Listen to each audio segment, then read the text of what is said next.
Carpal tunnel syndrome, an overview. What is carpal tunnel syndrome?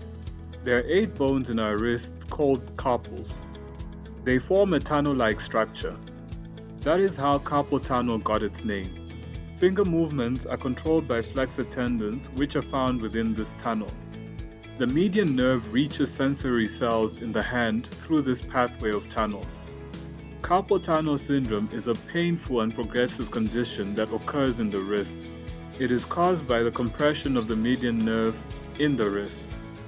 The median nerve runs into the hand starting from the forearm. When it becomes squeezed or pressed at the wrist, its message carrying and receiving ability from the brain gets inhibited. It is not necessary that the whole median nerve be pressed to cause carpal tunnel syndrome. The syndrome is caused when a point on the nerve is pressed.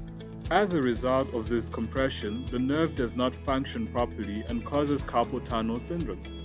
1 out of every 100 people is affected by carpal tunnel syndrome at some point in life.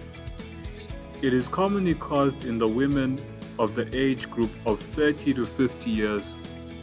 Carpal tunnel syndrome is also known as repetitive strain injury. Carpal tunnel syndrome is inclusive of the RSI-related soft tissue injuries. So what causes carpal tunnel syndrome? Though there are various possibilities behind the cause of carpal tunnel syndrome, the basic cause is the compression of tunnel walls. As the tunnel walls compress, they put pressure on the median nerve. As the median nerve gets stressed, it causes carpal tunnel syndrome. Congenital predisposition is also a cause of carpal tunnel disorder. In a majority of cases, the carpal tunnel is smaller than normal, which causes the median nerve to stress. The syndrome can develop quickly if the wrist has been fractured or injured. Rheumatoid arthritis is also a cause of carpal tunnel syndrome. In some cases, repetitive stress-induced carpal tunnel strain causes this syndrome.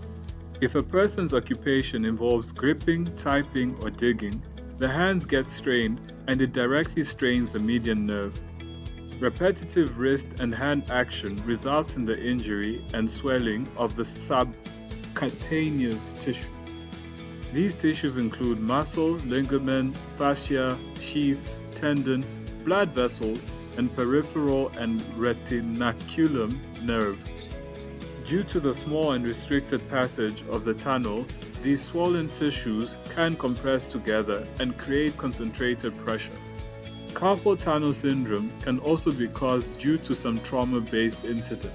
These causes include fracture or injury of the wrist or one of the arm bones. Internal hemorrhaging in the wrist leads to formation of hematoma, which causes the syndrome. If any one of the carpal bones of the wrist gets dislocated, it leads to carpal syndrome. Obesity is another common cause of carpal syndrome. Women who take contraceptive pills can also go on to develop this condition. Symptoms of carpal tunnel syndrome. The early symptoms include tingling, numbness, and burning in the thumb and the index and middle fingers. People suffering from this syndrome find it hard to grip things or make a fist. The symptom grows to a severe pain in the hand and restricts the movement of the hand at all. A person gradually loses his ability to squeeze things. They may even find it very hard to tie their shoelaces, and picking things up becomes a challenge. In the worst cases of carpal tunnel syndrome, the patients are unable to differentiate between hot and cold things by touch. So who's at risk of carpal tunnel syndrome? People who are involved in assembly line work are at the maximum risk of developing carpal tunnel syndrome. However, it can also develop in the people who are constantly related to any of the following activities or professions: video games, computer keyboard typing or typewriter typing, musical instruments, driving a vehicle, amongst surgeons and dentists, and finally, people involved in exhaustive manual activities like drilling or digging.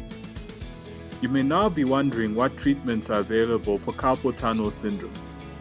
Avoiding repetitive and exhaustive activities related to hand movement is the first instruction for someone suffering with carpal tunnel syndrome. The patient must abstain from such activities in order to give relief to their hand and free the median nerve of pressure. Stretching exercises also help in treating the syndrome, as exercising helps in maintaining normal blood flow in the nerves. Medicines like corticosteroid and prescription-based NSAIDs can help in relieving the syndrome. If the condition gets worse, there is the option of surgery. You should consult your doctor immediately if you feel you may be suffering with carpal tunnel syndrome. Alternatively, for detailed information on how to treat carpal tunnel syndrome effectively, check out Carpaltunnelmaster and Beyond on the link provided in the video description below.